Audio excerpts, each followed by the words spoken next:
J'étais très heureuse de pouvoir travailler sur le thème des adolescents et de leur avenir. C'est la commission prospective du Sénat qui m'a confié cette mission. Que seront les jeunes qui vivent aujourd'hui dans les quartiers difficiles de France dans 20 ans? Qui seront leurs jeunes successeurs? Quel avenir leur proposons-nous? Alors c'est un travail prospectif, nous sommes allés sur le terrain. L'idée c'était de dessiner l'avenir et donc nous avons retenu 3 scénarios prospectifs. Un scénario catastrophe, le scénario ghetto, où les jeunes vivent dans un quartier tenu soit par les réseaux mafieux, soit par les extrémistes religieux. Le deuxième scénario, c'est la relégation gérée, c'est-à-dire que les jeunes vivent dans un quartier où se regroupe la fragilité, il y a assez peu d'emplois, peu de personnes adultes sur l'espace public, mais on apporte beaucoup d'actions sociales, d'accompagnement.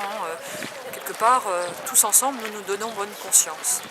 Et puis le troisième scénario, le scénario idéal, c'est celui de la banalisation, où les quartiers fragiles deviennent des quartiers comme d'autres quartiers, où il y a des entreprises qui sont revenues, où l'espace public est agréable à vivre, où les logements sont rénovés, et les jeunes trouvent autour d'eux des références, des enseignants, des adultes qu'ils rencontrent, des commerçants, des personnes qui travaillent, des acteurs publics engagés aussi.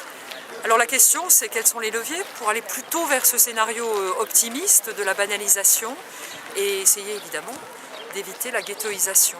Le premier qui est apparu, c'est la question de la relation à la mémoire, du pays où sont nés les parents ou les grands-parents très souvent, puisque les personnes d'origine étrangère se regroupent dans les quartiers fragiles.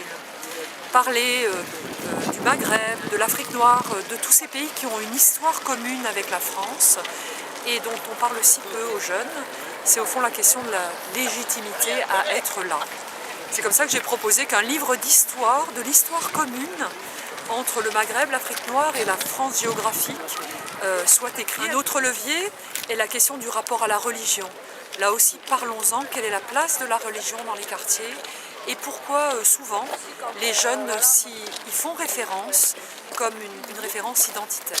La question de la place des femmes, de l'information sur les libertés que leur offre la République, les sécurités aussi, dans le choix de vie, dans le choix professionnel et personnel qu'elles peuvent faire, l'information sur être jeune femme aujourd'hui dans la société française, c'est tout à fait stratégique pour que les filles puissent avoir l'avenir qu'elles souhaitent. La question bien sûr scolaire est importante puisqu'on est bien à l'âge de l'obligation scolaire et que les équipes vraiment s'engagent, souvent dans des pédagogies adaptées qu'ils ont construites de manière très pragmatique avec des classes éclatées autour de projets thématiques. Alors ici on trouve un projet théâtre, là un projet foot ou handball. Bref, une thématique qui mobilise les enfants avant de leur apporter les savoirs et le socle des connaissances permet cette souplesse.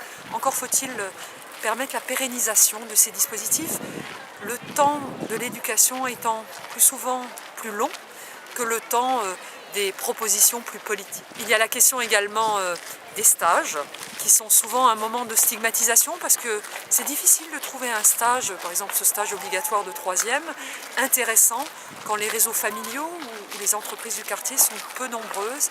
Et donc ce stage qui devrait être un moment d'ouverture est trop souvent un nouveau moment d'enfermement.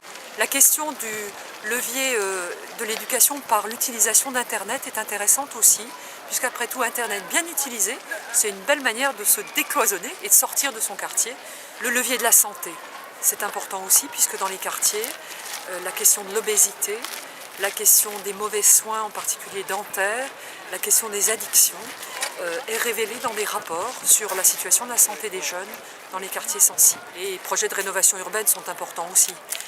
Ils ont donné un nouvel espoir. Ce plan Borloo, accompagné par les mesures de réussite éducative qu'a mis en place Gilles de Robien, ça a créé un nouvel espoir. Donc il faut continuer à assurer la maintenance, en particulier des espaces publics et des logements dans les quartiers déjà rénovés. C'est un sujet de priorité. Et puis il y a la question du chef de file et de la mobilisation de toutes les compétences des régions, des départements, des communes et de l'État à travers pas mal de ministères.